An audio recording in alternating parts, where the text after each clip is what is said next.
Oh boy. I'm not really sure how to properly start these types of stories, but I'm going to try to get to the point as fast as possible. See, I'm kind of on a timer here. I'm currently writing this on one of the computers in the library at my college. As I type, I feel like I'm being watched from the shadows. I know it sounds crazy, but I need to get this story out somehow. Nobody here will believe anything I say. I'm falling behind on all of my schoolwork to the point where I might be put on academic probation. I also got fired from my part-time job because I was scaring the customers. Anyways, I want to at least do something so I can tell myself this was all worth it. Even still, it might not even matter in the end. Last year, I met a guy named Jack Driscoll. He was a pretty chill dude for the most part, and we actually became pretty good friends. My name is Ethan, by the way, and I'm currently finishing up my senior year in college. Well, trying to finish up my senior year. Anyways, as I was saying, Jack and I started to become good friends after we found out we were pretty much into all of the same stuff. We both liked the same types of video games, the same movie genres, and even had the same taste in clothes. I had other friends, sure, but nobody that was interested in the same things I was. Sadly, this all changed last winter. Jack started hanging out with a girl from one of our classes named Elisa. It wasn't long before he asked her out and the two became an item. At first, I was happy for him. He never had the best luck with the ladies, so it was nice to see him with someone who genuinely liked him.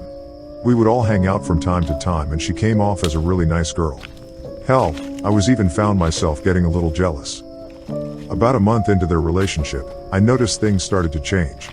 Jack would stop hanging out with his friends and spend more time with Elisa. At first, I figured this was normal. A lot of people will want to spend more time with their significant other, and there really isn't anything wrong with that. I'd still see him and we'd play video games online together after class, so I didn't think too much of it. Then, things started to get weird. One morning, the two of us were waiting in line at the cafeteria. The food at our school wasn't the best, but it was fine for what it was. We got there a little late, so the line was on already pretty long, but nothing we weren't used to. Guess we should have got here earlier, huh? I laughed. Jack didn't say anything. Hey, buddy, you still asleep? I joked as I nudged his shoulder. Shut up, he murmured. I was taken aback by his response since he sounded genuinely angry. I'm only joking, I explained. Did you not get enough sleep last night or what? This line is too fucking long. I need to get out of here. Some of the other students started staring at us now. Jack realized this and turned around. You got a problem? He yelled at one of the girls behind us. The girl froze and grabbed her friend's hand. Dude, what the hell? Calm down. I yelled back. I had no idea why he was acting like this. It wasn't like him at all. Jack didn't say a word. Instead, he just turned towards the door and ran out of the building. After that incident, I didn't talk to him. I did try to get his attention in class for a while, but it was no use. After a few days, I stopped trying altogether. After a week, Jack stopped showing up to class. One night, I ran into Elisa in the hallway. I was done with classes for the day and was ready to head back to my apartment. Hey, Elisa, I said with a smile. Oh. Hi, Ethan, she said, smiling back. For some reason, her smile sent a chill down my spine. Why did she seem so happy when her boyfriend was clearly not doing well? I adjusted my backpack before I spoke again. So, what's up with Jack? Is he okay? Elisa looked up, almost like she was thinking of the answer to a math problem. She turned back to me and answered cheerfully. He's perfectly fine, she said with a grin. He's actually better than ever. Oh, okay, I said, clearly unconvinced. Well, in that case, could you tell him that? Better than ever, she interrupted. This startled me. I wasn't sure why, but something about his girl suddenly felt sinister. She walked away, leaving me standing there in my confusion. I snapped out of the weird trance I was in. This is stupid, I thought to myself. I'll just try calling him again. I had called him before, but stopped trying when I was convinced he wouldn't pick up. That night, I decided to call him up and ask if I could come over. To my surprise, he answered immediately. Yo. Jack answered. Hey, man, what's up? I asked. What do you want? Is everything okay with you? You've seemed off lately. Silence. Hello? Are you home? Yay, WH. I'm coming over. After Jack told me he was on his way, the call ended. I'm not going to lie, I was pretty scared. The tone of his voice sounded panicked, almost like he was trying to get out of whatever situation he was in. About 45 minutes after the phone call, I heard a knock at my door. "Hey," I said as I greeted Jack at the door, "what's up?" I tried to remain as calm as possible. It was obvious once I saw him that something was seriously wrong with the guy. "I don't know," he whispered as his eyes darted back and forth. "Are you alone?"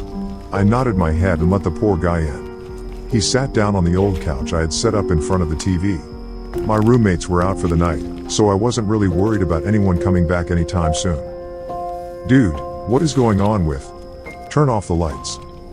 I froze for a minute. "Jack, you're scaring me." "What's? Turn off the lights. She can't find me." I did as I was told. This was turning out to be worse than I thought. "Are you talking about Elisa?"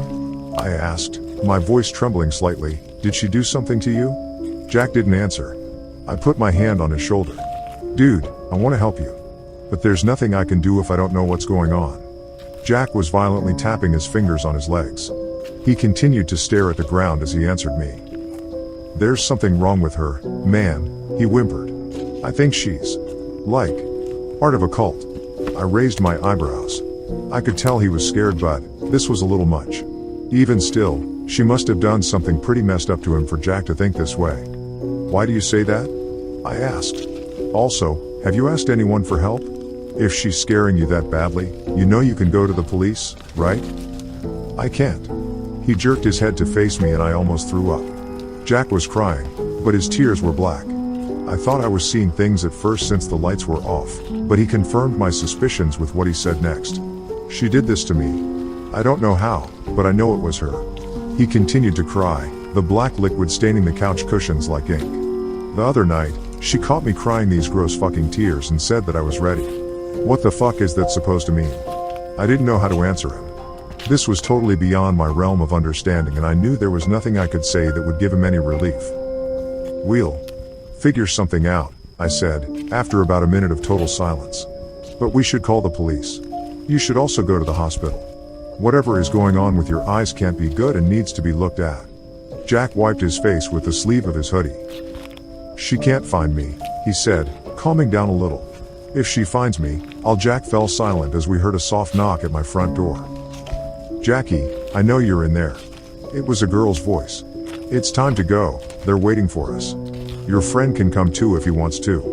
Jack sprung up from the couch, ran towards the back door and disappeared into the woods behind my apartment. "Jack, wait!" I yelled. It was useless. I raced after my friend while dialing 911 on my cell. I told police what was happening and they assured me officers would be on their way as soon as they could. Before I could respond, something hit me over the head and I blacked out. What happened next still seems like a horrible nightmare, but I know what I saw was real.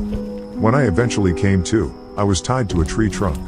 There were several figures standing in a circle around another figure who was strapped to a chair. As my vision returned, I could see that each figure was wearing a long black robe and a blue mask. I focused on the figure in the chair. It was Jack. I tried to scream but my mouth was taped shut. I finally came to the horrid conclusion that I was not only present in the middle of a cult meeting, but I was about to witness a human sacrifice. One of the cultists walked towards Jack and lifted its mask. It was Elisa. Grabbing his chin, she pulled his face close to hers and gave him a kiss. He pulled back and began swearing at the girl. I didn't blame him. I had a couple of things I wanted to say myself, but couldn't due to my own restraints. Another, taller cultist, began to read from an old-looking black book. As he read, a number of other cultists swarmed Jack like hungry vultures. One cultist taped his mouth shut while two held down his chair. I watched in horror as a fourth cultist pulled out a rusty-looking tool.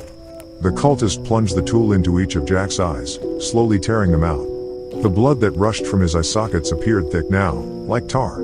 To finish it off, the cultist that had taken Jack's eyes fixed a blue mask to his face. He was still alive, but for how much longer I had no idea. As the one cultist kept reading from the book, the ground beneath Jack began to tremble.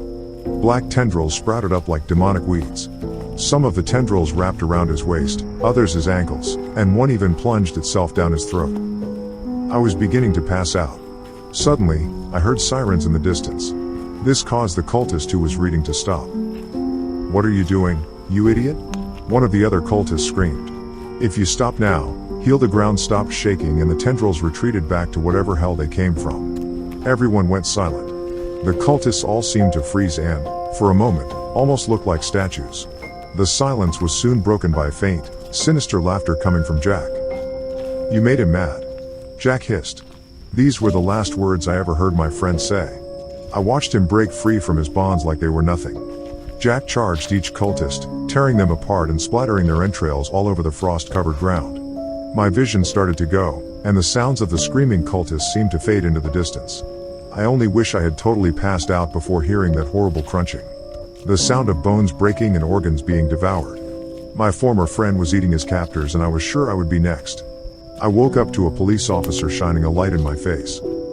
"He's up. Quick. We need a paramedic over here." I sat up and looked around. "I'm alive?" I mumbled, still in a haze. "I know you just went through some shit, kid, but is there anything you can tell us about what happened?" The officer asked. "Leave him alone," another officer ordered. "We can question him after we get him out of this hellhole. The kid's got a massive cut on his side." "Right. Sorry, kid." I looked down and noticed my shirt was soaked in my own blood. I couldn't feel anything due to my current state, but it looked bad. I didn't speak the entire way to the hospital. I didn't know what to say. Things got even worse when the doctor told me that while I would survive, I was missing one of my kidneys. It's been a little over a year now since this all went down. Everyone has already heard about it on the news and the school came under some heavy fire for not noticing something this big happening near their campus. Jack Driscoll is still missing, and is currently responsible for the murders of 10 students and the attempted murder of 1. I've gone on for long enough at this point. I guess I just really needed to get it all out somehow. I still don't know what the cult was for, why it was formed, or what it was trying to summon. Obviously, nobody will look into this further because it sounds too ridiculous, but I'm hoping someone reading this will. If not, then, I guess just be careful. You can't trust everyone after all.